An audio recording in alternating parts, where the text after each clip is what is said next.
Hi friends, BSc nursing student. ಈಗಾಗಲೇ ಎಲ್ಲ ವಿದ್ಯಾರ್ಥಿಗಳಿಗೆ ನಾನು ಅಪ್ಡೇಟನ್ನು ಕೊಟ್ಟಿದ್ದೀನಿ, ಅಥವಾ ಎಲ್ಲ ವಿದ್ಯಾರ್ಥಿಗಳು ಗೊತ್ತಿದೆ ಏನಪ್ಪ ಅಂತಂದರೆ ನಮ್ಮದು ಆಪ್ಷನ್ ಎಂಟ್ರಿ ಬಿಟ್ಟಿದ್ದಾರೆ.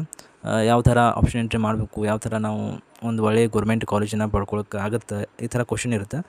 ಆ್ಯಂಡ್ ಇಲ್ಲಿ ನೋಡ್ಬೋದು ಏನಂತಂದರೆ ಅಭ್ಯರ್ಥಿ ಚಟುವಟಿಕೆ ಲಿಂಕ್ಗಳು ಅಂತ ಕೊಟ್ಟಿದ್ದಾರೆ. ಇಲ್ಲಿ ಮೊದಲನೇ ಸುತ್ತಿನಂತ ಕೊಟ್ಟಿದ್ದಾರೆ, ಅದು ಪ್ರೀ ರೌಂಡ್ ಅಂತ ಏನೇ ಒಂದು ಹೊಸದಾಗಿ ಅಂತ ತೆಗೆದಾರೆ. ಬಟ್ ಅದ್ರ ಬಗ್ಗೆ ಏನೂ ಇನ್ಫಾರ್ಮೇಷನ್ ಕೊಡ್ತಾರೆ. ಬಟ್ ಇಲ್ಲಿ ಮೊದಲ ಸುತ್ತು ಅಂತ ಬರ್ತಿದ್ದಾರೆ. ಇಲ್ಲಿ ಮೊದಲ ಸುತ್ತು ಆಯ್ಕೆ, ಇದ್ರ ಮೇಲೆ ಕ್ಲಿಕ್ ಮಾಡಿದ್ರೆ ನಿಮ್ಮ ಒಂದು ಆಪ್ಷನ್ ಎಂಟ್ರಿ ಪೇಜನ್ನು ಓಪನ್ ಆಗುತ್ತೆ. ಕರೆಕ್ಟಾಗಿ ಸರಿಯಾದ ಆಪ್ಷನ್ ಎಂಟ್ರಿನ ಮಾಡಿರಿ. ಫಸ್ಟ್ ₹750 ಏನು ಫೀಸ್ ಐತಿಲ್ಲ, ಅದು ಫೀಸನ್ನು ಫಿಲ್ ಮಾಡಿದ್ನಾಗ ನಿಮ್ಮ ಒಂದು ಆಪ್ಷನ್ ಎಂಟ್ರಿ ಪೇಜನ್ನು ಓಪನ್ ಆಗುತ್ತೆ. ಎಲ್ಲರೂ ಫೇಸ್ ಸ್ಕ್ಯಾನ್, ಇದು ಸ್ಕ್ಯಾನ್ಗೆ ಏನು ಮಾಡ್ಕೋಬೇಡ್ರಿ.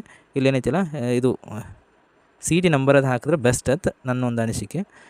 ಆ್ಯಂಡ್ ಇಲ್ಲಿ QR ಕೋಡ್ ಅದು ನೋಡಿರಿ, ಟ್ರೈ ಮಾಡಿರಿ. ಬಟ್ ಇಲ್ಲಿ CT ನಂಬರ್ ನಿಮ್ದು ಏನೈತಿಲ್ಲ ಹಾಕಿದ್ರೆ ಬೆಸ್ಟ್. ಆ್ಯಂಡ್ ಇನ್ನೊಂದು ಏನಪ್ಪ ಅಂತಂದ್ರೆ ಆಪ್ಷನ್ ಎಂಟ್ರಿ ಮಾಡೋ ಟೈಮ್ನಾಗ ನೀವು ಯಾವ ಕಾಲೇಜ್ಗೆ ಹೋಗ್ತಿರಲ್ಲ ಅದನ್ನು ನೆನಪಿಟ್ಕೋರಿ. ಅವು ಲಿಸ್ಟ್ ಔಟನ್ನು ಮಾಡ್ಕೊರಿ. ಟೈಮ್ ಇದೆ, ಅದರ ಟೈಮ್ ಟೇಬಲ್ ಬಗ್ಗೆನೂ ಹೇಳ್ತೀನಿ. ಯಾವ್ಯಾವ ಕಾಲೇಜ್ಗೆ ಹೋಗ್ಬೇಕಂತ ಹೇಳ್ತೀರ ಅದನ್ನು ಲಿಸ್ಟ್ ಔಟನ್ನ ಮಾಡಿ ಸರಿಯಾಗಿ ಆಪ್ಷನ್ ಎಂಟ್ರಿನ ಹಾಕಿರಿ.